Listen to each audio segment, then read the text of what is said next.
사랑하는 여러분, 오늘 저희는 마태복음 16장을 살펴보고자 합니다. 마태복음 16장은 마태복음의 전체적인 면에서 이전까지는 주로 갈릴리 지역에서 기적과 가르침을 통해서 하나님의 나라를 선포하시고 전도하셨습니다. 예수님은 이제부터 본격적으로 십자가를 향한 길을 가시게 되고, 이에 대한 계시를 통해서 제자들에게 준비하도록 교훈하시는 내용으로 구성되어 있습니다. 일반적으로 마태복음은 크게 5가지의 흐름으로 구분합니다. 마태복음 1장에서부터 4장은 예수님의 탄생과 초기 사역들이 주로 기록되어 있습니다. 마태복음 5장부터 15장은 하나님 나라의 선포와 기적들이 기록되어 있습니다.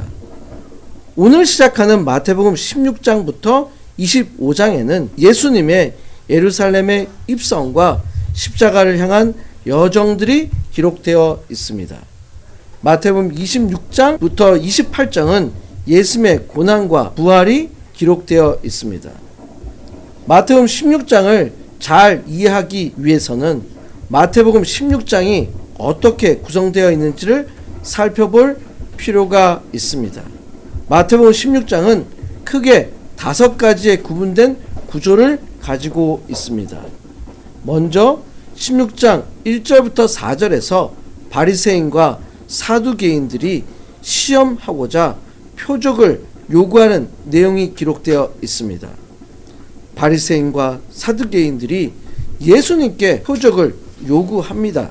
예수님께서는 요나의 표적 외에는 주어지지 않는다고 말씀하십니다.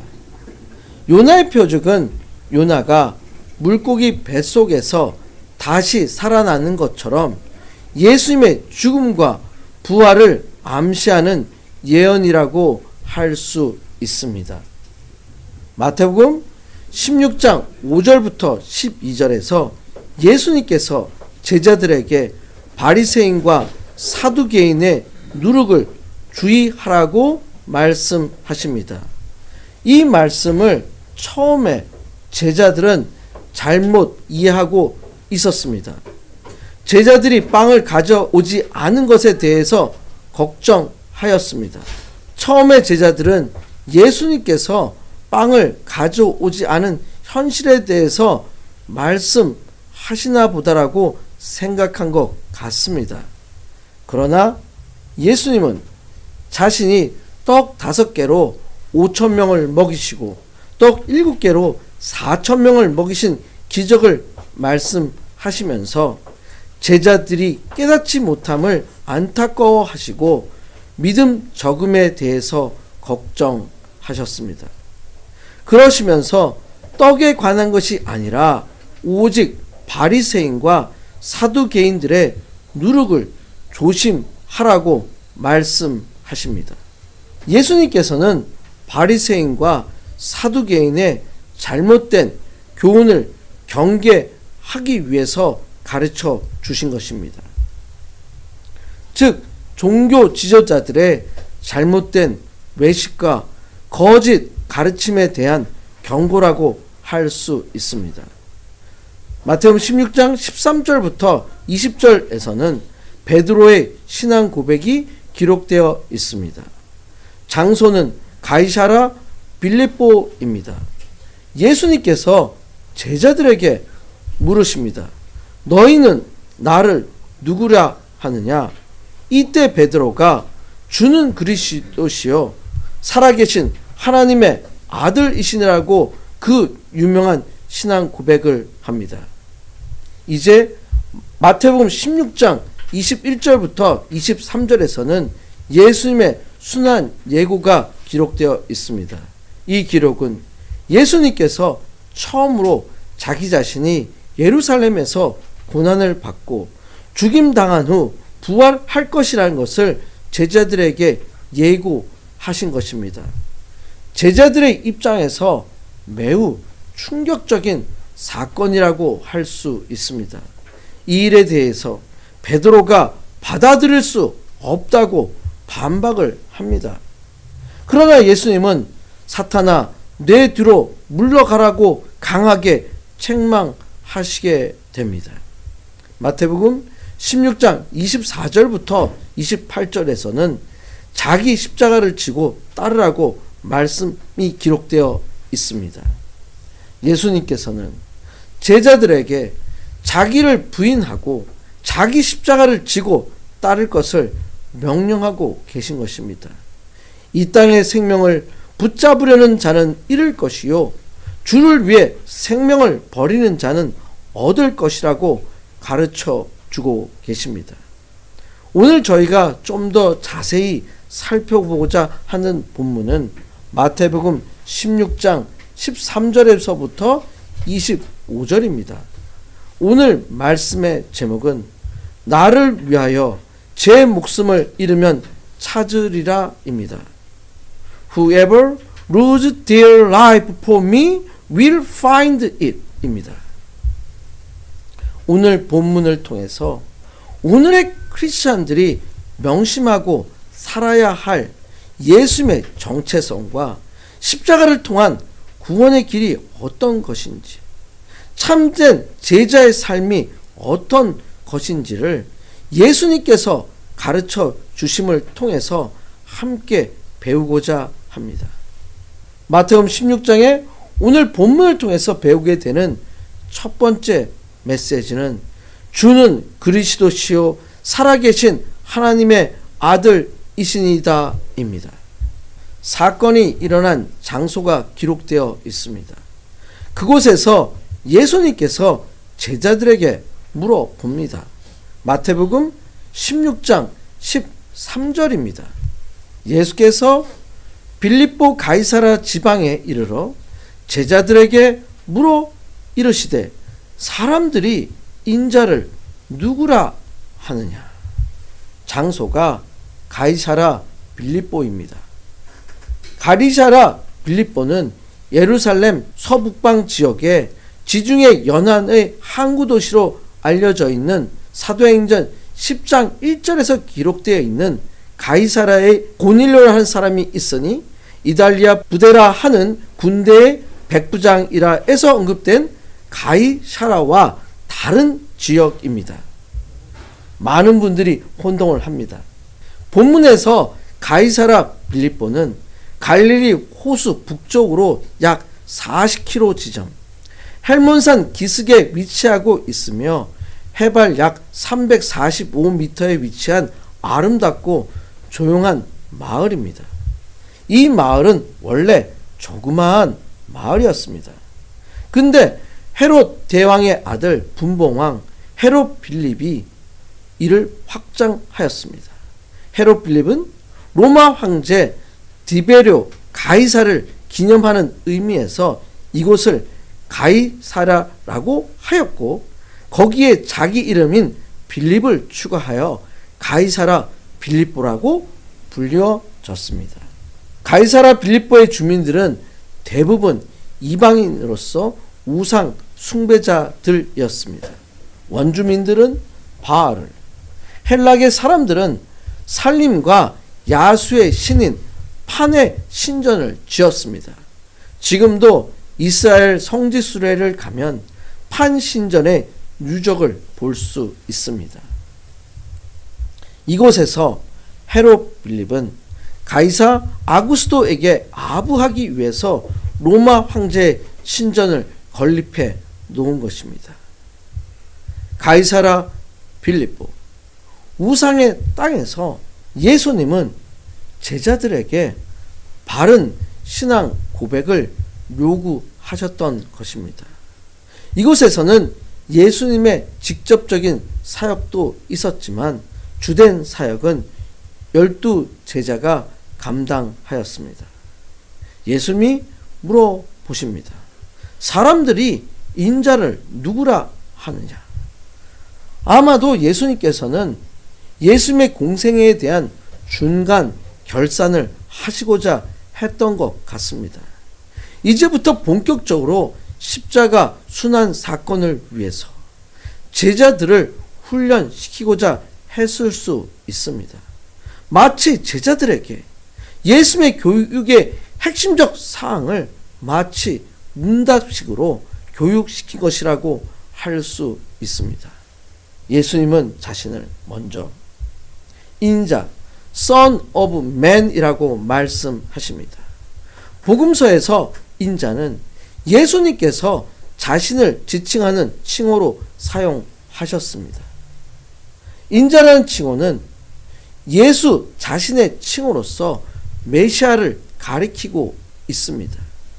인자라는 표현은 하나님의 위격과 성품을 가지신 분, 즉 신성의 모든 강함이 육체로 거하심이라고 할 수 있습니다. 하나님이실 뿐 아니라 이 땅에서 하나님의 뜻을 행하시기 위해 성육신하신 완전한 사람이라고 암시해 줍니다. 예수님께서 구약에서 예시하고 있는 구원자이신 메시아 또는 하나님의 뜻을 이 땅에 실현하기 위해서 오신 메시아이심을 암시하는 말이기도 합니다. 이때 제자들이 대답을 합니다. 16장 14절입니다. 이르되 더러는 세례 요한, 더러는 엘리야, 어떤 이는 에레미야나 선지자 중 하나라 하나이다. 여기서 더러는 백성들입니다. 백성들은 예수님에 대한 올바른 지식을 갖추지 못하고 있습니다. 백성들의 대부분은 다시 오시기로 약속된 예언자적인 인물이나 메시아와 연관이 있는 인물로 이해하고 있었던 것 같습니다. 그러나 백성들은 정확하게 예수님이 메시아이심을 제대로 알지 못한 것 같습니다. 대답을 합니다. 세례 요한이라고 합니다. 세례 요한은 가장 최근에 폭발적인 영적 능력으로 예언한 자입니다.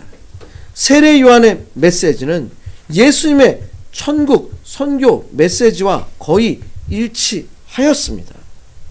따라서 많은 유대인들이 예수님을 세례 요한으로 착각한 것 같습니다. 예수님의 능력과 기적의 역사를 보고 과거 세례 요한의 능력과 복음 전파를 생각하게 한 것 같습니다. 이것은 또한 죽은 세례 요한이 다시 살아났다는 유대인들이 가지고 있는 잘못된 부활 신앙관에서도 비롯되었다고 볼 수 있습니다. 더러는 엘리야라고 합니다. 엘리야는 구약에서 가장 열성적으로 백성들의 타락과 종교적 불의를 꾸짖었던 선지자입니다. 특별히 말라기에서 엘리야가 메시아가 오시기 이전에 선구자로서 와서 메시아의 길을 예비한다고 기록되어 있습니다.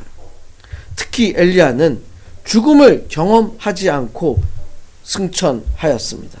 예수님께서는 세례 요한을 가리켜 엘리야라고 말씀하셨습니다. 유대인들이 예수님을 엘리야로 오해한 것은 예수님의 신성을 보지 못하는 태도에서 비롯된 것이라고 할 수 있습니다.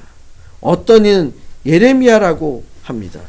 예레미야는 구약에서 이스라엘 백성을 위해 가장 많은 눈물을 흘린 선지자입니다.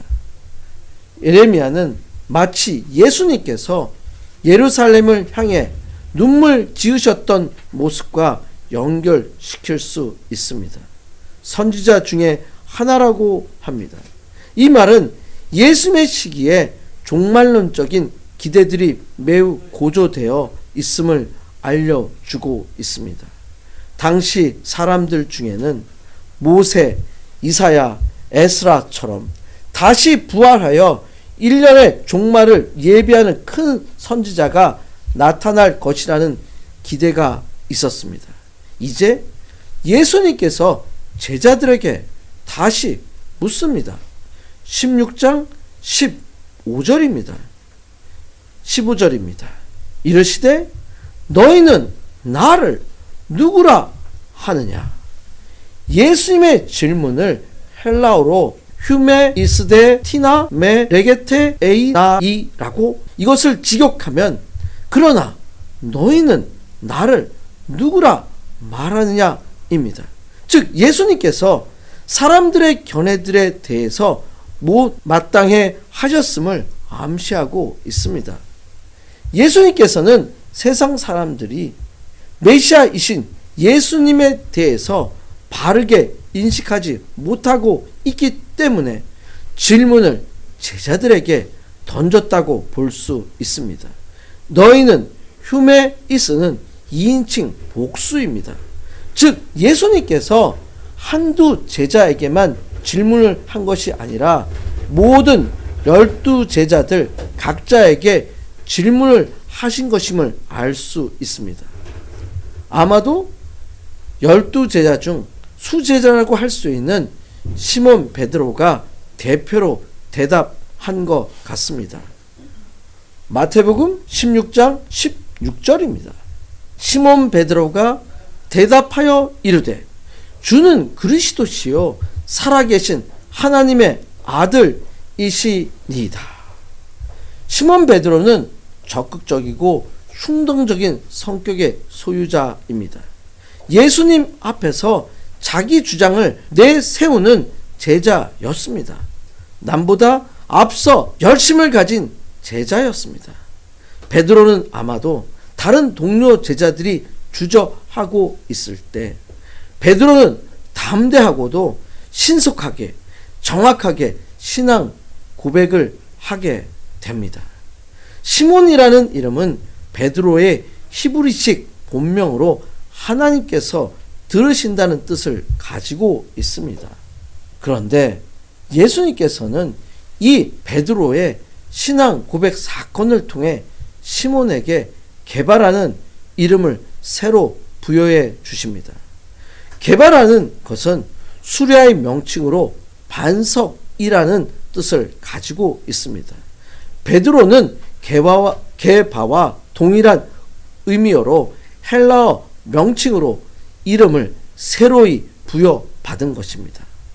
주는 그리스도시요 살아계신 하나님의 아들이시니라라고 대답을 합니다. 아마도 예수 그리스도에 대한 고백으로 가장 완벽한 것이라고 할 수 있습니다. 이것은 기독교 신앙의 핵심입니다. 예수님의 인성인 그리스도, 예수님의 신성인 하나님의 아들, 예수님이 이 땅에 오신 목적, 예수님의 본질적 신분을 잘 설명해 주고 있습니다. 이것은 예수님의 초기 사역에서 당시 사람들은 예수님의 메시아 되심을 단순히 정치적 측면에서 받아들이려고 했습니다. 이러한 대중들의 잘못된 인식을 바로 잡을 필요가 있었기 때문에 아마도 예수님께서는 바른 신앙 고백을 요구하신 것 같습니다. 특히 주는 2인칭 대명사인 당신입니다. 그리스도란 히브리어 마시아르를 헬라어로 번역한 것으로 기름 부음 받은 자란 뜻을 가지고 있습니다. 예수님께서 하나님의 기름 부음을 받은 분으로서 하나님의 일을 하시며 하나님의 종이시라는 뜻을 가지고 있습니다. 구약에서는 하나님의 종으로서 기름 부음을 받은 자들은 제사장, 왕, 선지자들이었습니다. 따라서 예수님께서 대제사장, 왕, 선지자의 역할을 감당하실 참 메시아가 되신 것을 알려주고 있습니다. 베드로의 신앙 고백은 예수님의 신성과 그리스도 되심을 밝히 드러내는 중요한 신앙 고백이라고 할 수 있습니다.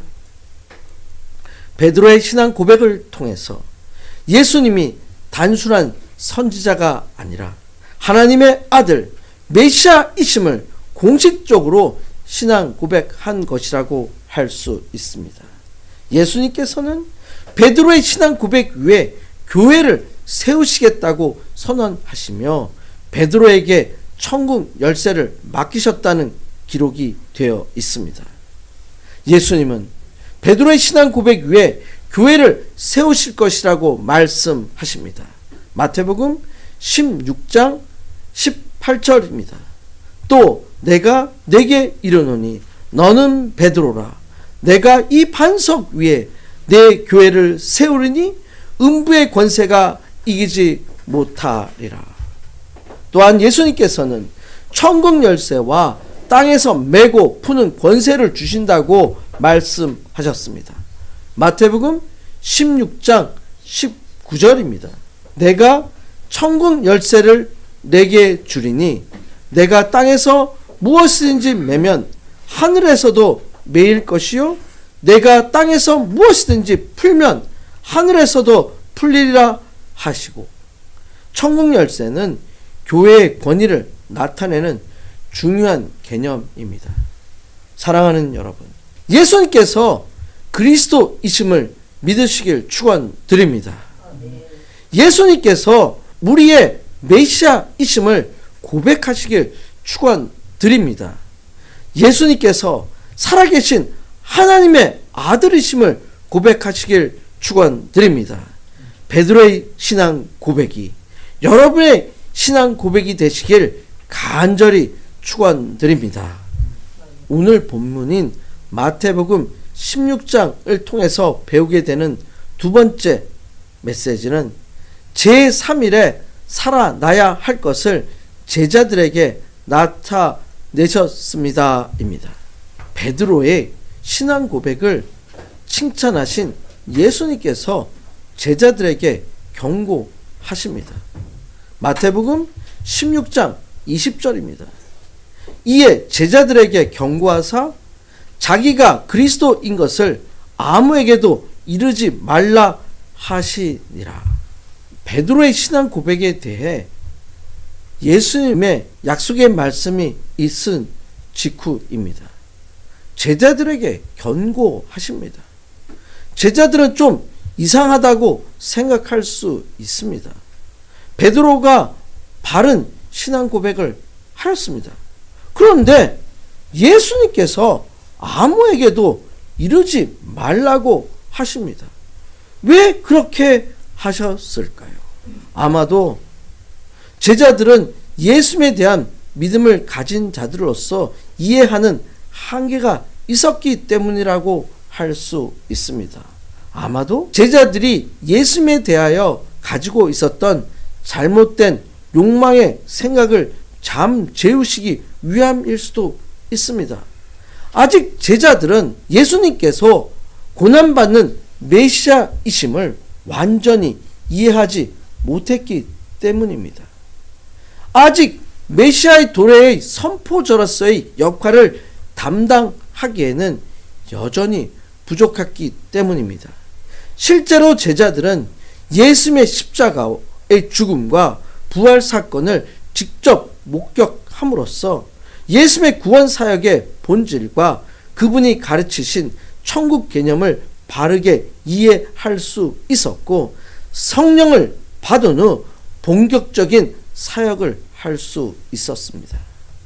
또 다른 이유로 아직 때가 이르지 않았기 때문입니다. 많은 유대 사람들은 예수님께서 자기들의 육신적인 필요와 욕구를 만족시켜 주시고 많은 이적과 기적을 행하시는 예수님을 그들의 왕으로 삼으려고 했습니다. 대부분의 사람들은 예수님께서 이 땅에 오신 목적도 하나님의 뜻과 목적을 모르고 있었습니다. 그들은 대부분 구약에서 예시된 메시아가 현재의 정치적인 욕구, 즉 현재의 로마 압제로부터 그들을 해방시켜 줄 정치적 메시아로 이해했기 때문입니다. 이러한 상황에서 제자들 외에 다른 백성들이 예수님이 메시아 그리스도이시라는 것을 알게 된다면, 그것이 더 알려진다면 예수님께서 십자가에서 죽으시고 부활하시고 승천하셔야 할 예수님의 구원 사역에 방해와 혼선이 있을 것 같은 우려가 있기 때문에 예수님께서 이렇게 아무에게도 이르지 말라고 하신 것 같습니다. 이제 예수님의 사역이 십자가의 고난과 죽음과 부활을 준비하는 사역으로 변화됨을 기록하고 있습니다. 마태복음 16장 21절입니다. 이때로부터 예수 그리스도께서 자기가 예루살렘에 올라가 장로들과 대제사장들과 서기관들에게 많은 고난을 받고 죽임을 당하고 제3일에 살아나야 할 것을 제자들에게 비로소 나타내시니, 이때로부터란 예수님께서 그리스도와 하나님의 아들로 신앙 고백되어지시고 신앙 고백 위에 교회를 세우시겠다는 약속을 하신 때부터입니다. 즉 예수님의 사역에 일대 변화가 이루어지고 있다는 것을 분명히 알려주고 있습니다. 이때 이후로부터 예수님께서는 당신의 십자가 순환을 공개적으로 가르쳐 주셨습니다. 예수님께서 예루살렘에 올라가셔야 합니다. 예루살렘은 이스라엘의 중심입니다. 율법, 구약 교육의 각종 종교적 의식의 중심지라고 할 수 있습니다. 율법의 완성으로 오신 예수님께서 율법과 종교적 중심지라고 할 수 있는 예루살렘이 고난과 죽음의 현장이 될 것임을 언급하고 계신 것입니다. 예수님께서 고난과 죽음을 위해서 예루살렘에 올라가셔야만 하는 것은 구약 선지자들을 통해서 예언하신 말씀입니다. 이것이 바로 하나님의 뜻입니다. 예수님께서는 자신에게 있을 고난과 죽음을 능동적으로 수용하심으로써 모든 인류의 죄의 문제를 해결하시고 인류의 구원자요 소망이 되신 것입니다. 특히 장로들과 대제사장들과 서기관들이 소개되고 있습니다. 이들은 사내들임의 공예를 구성합니다. 장로들이란 유대의 12지파를 대표하여 제덕을 겸비하고 존경받는 행정 지도자들이라고 할 수 있습니다. 대제사장들이란 일반적으로 구약 솔로몬 시대에 대제사장으로 나오는 사두개인들 중에서 배출되어진 사람들로 선민 이스라엘의 종교적 최고 지도자라고 할 수 있습니다. 서기관들이란 율법사 또는 교법사라고 불리는 자들로 율법 보전과 백성의 종교 교육을 담당했던 무리들입니다. 따라서 이 세 분류는 당시 이스라엘의 권력과 힘을 가지고 있는 사회 종교를 대표하는 무리들이라고 할 수 있습니다. 예수님이 죽임을 당하고 제3일에 살아나야 한다고 말씀하십니다. 이것은 예수님께서 이 땅에 오신 가장 핵심적인 사역입니다. 예수님께서 인류의 죄를 대속하기 위해서 자기 자신을 십자가에서 죽으셔야 했습니다.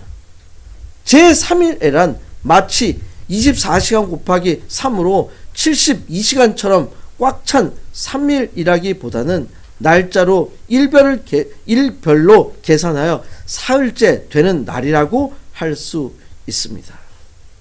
사랑하는 여러분, 예수님께서 십자가에서 죽으셔야 함의 이유를 아시길 축원드립니다. 예수님의 고난과 죽으심과 부활을 믿으시길 축원드립니다.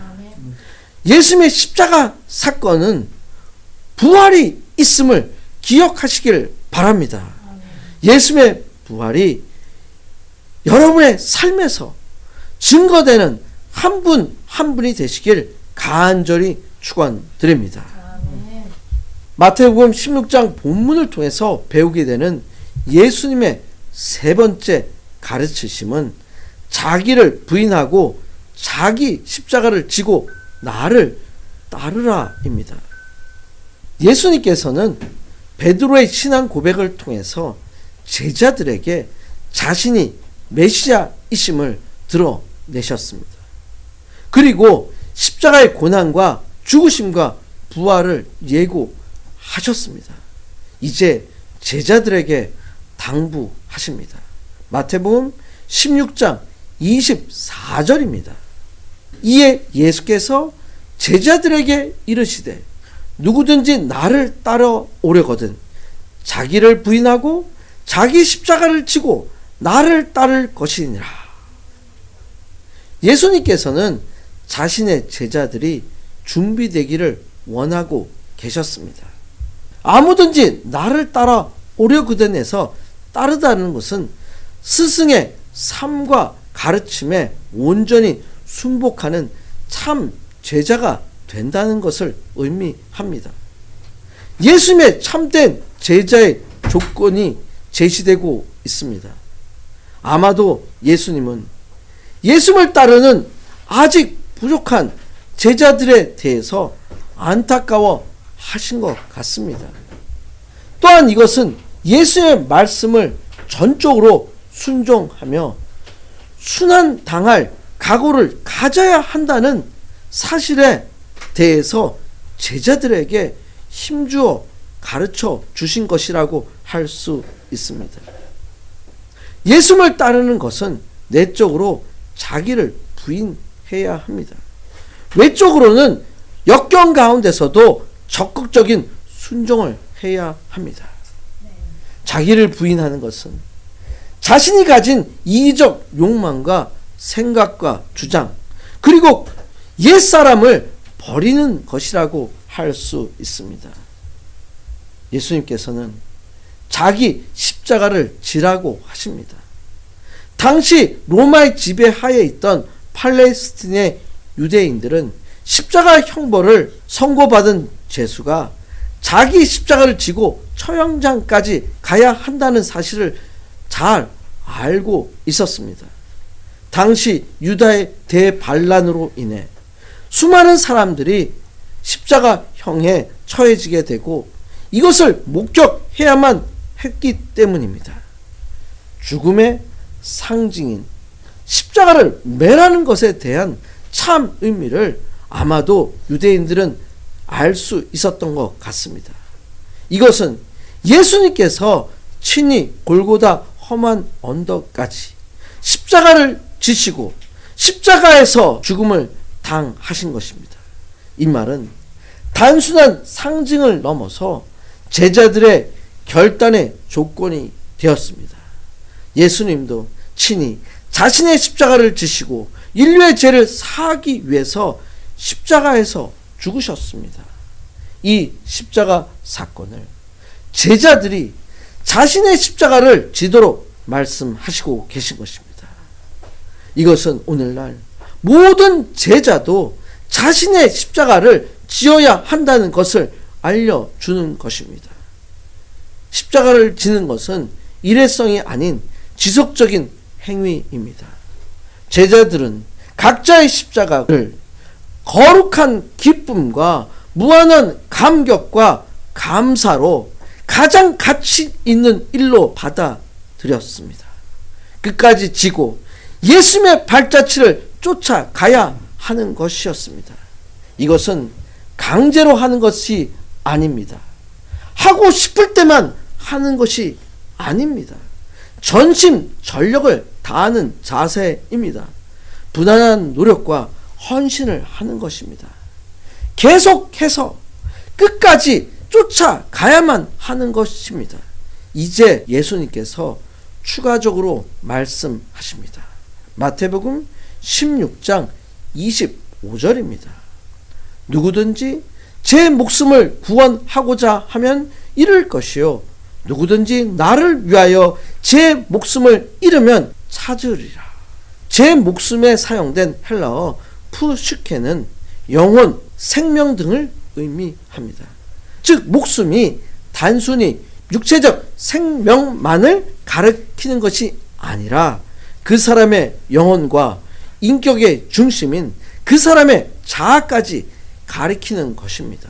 따라서 자기 목숨을 구원코자 한다는 것은 자기 자신에 대하여 지나친 애착을 갖고 육체적 생명을 잃는 것을 두려워하거나 자신의 인격적 자아, 지성, 감성, 의지 등에 집착하는 것을 의미합니다.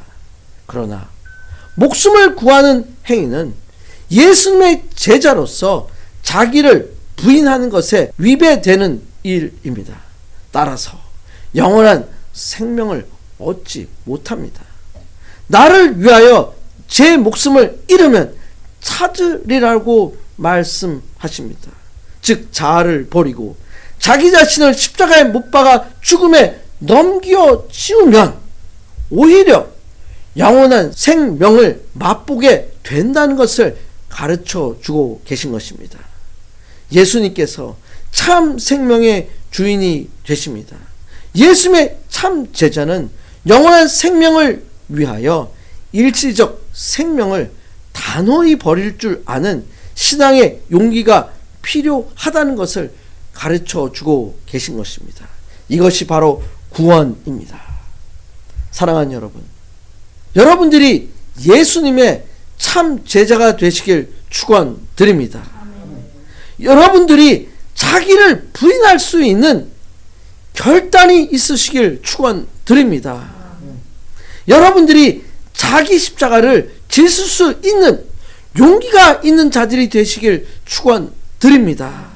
여러분 모두가 예수님을 끝까지 따르는 참 제자의 삶이 되시길 간절히 축원드립니다. 아멘. 이 시간 함께 통성으로 기도하시겠습니다.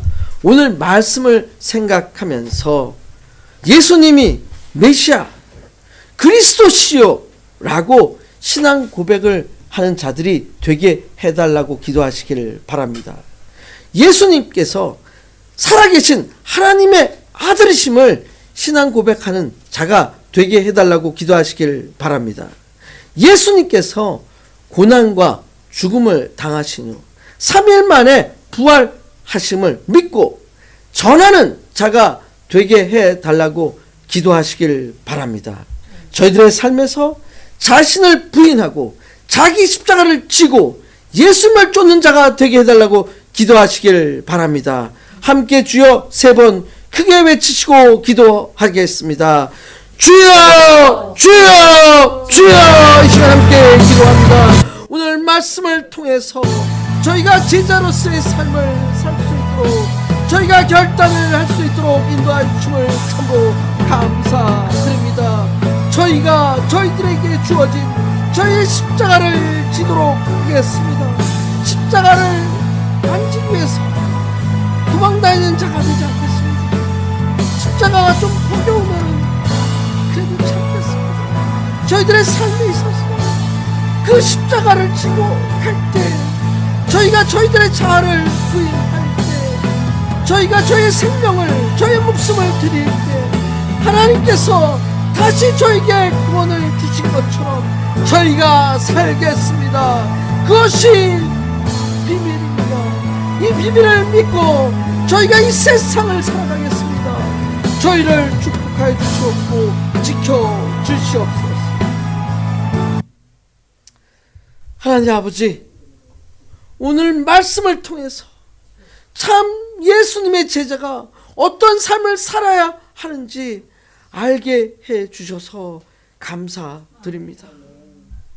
베드로의 신앙 고백이 나의 신앙 고백이 되겠습니다. 예수님의 고난과 죽으심과 부활을 전하는 자가 되겠습니다. 예수님의 참 제자가 되겠습니다. 저희의 십자가를 지겠습니다. 예수님을 끝까지 따르는 자가 되겠습니다. 생명을 얻는 자가 되게 해 주시길 간구합니다. 메시아이시며 살아계신 하나님의 아들이신 예수 그리스도의 이름으로 간절히 기도드렸습니다. 아멘.